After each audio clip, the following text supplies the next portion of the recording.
Bonjour, c'est Morgane de Phare de Vie. J'avais envie de vous partager un extrait d'un petit livre que j'apprécie tout particulièrement. Je mettrai la source en commentaire pour ceux que cela intéresse. Le chapitre s'intitule Des pensées fortes. As-tu déjà douté de toi, de tes capacités, de tes qualités?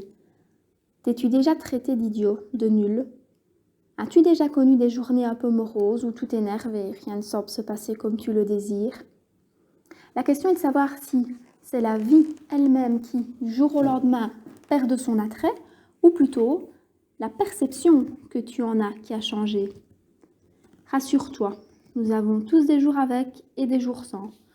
Ce n'est pas grave, c'est la vie. Tu n'es pas né pour être joyeux et gai à chaque instant. Si un jour tu as envie de crier, pleurer, t'enfermer dans ta chambre pour aller un bon coup sur tout ce qui ne tourne pas rond, fais-le.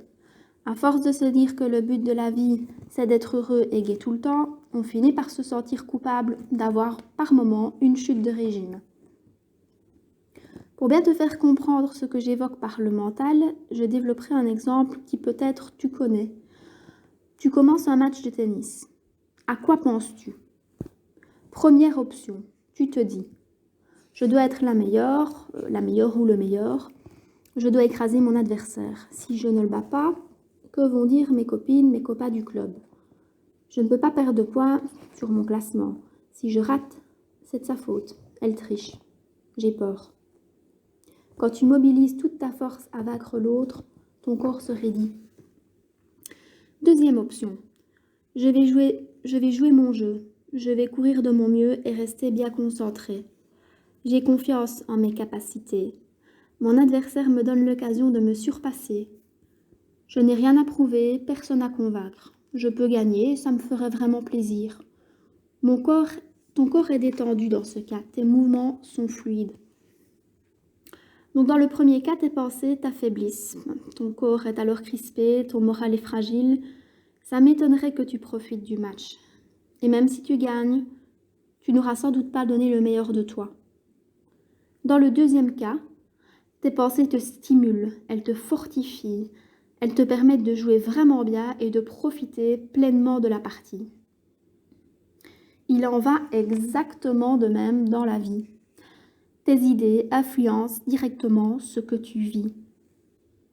C'est pour cette raison que, exactement comme lorsque tu joues au tennis, dans la vie de tous les jours, essaye de prendre garde à tes pensées. Tu te fais autant de mal avec des pensées négatives qu'avec de la nourriture malsaine, la cigarette ou l'alcool. Ton mental, c'est ce qui te permet de prendre de la distance, d'analyser la situation et de trouver la solution qui te convient. C'est ce qui te permet de sortir de ton corps, de t'observer, de réfléchir et de te conseiller. Prends conscience du pouvoir de tes pensées et de ton pouvoir à toi.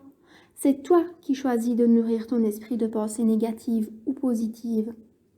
Mais souviens-toi que si une pensée négative te bloque, une pensée positive te pousse en avant. Ce n'est pas toujours facile d'éviter les pensées négatives.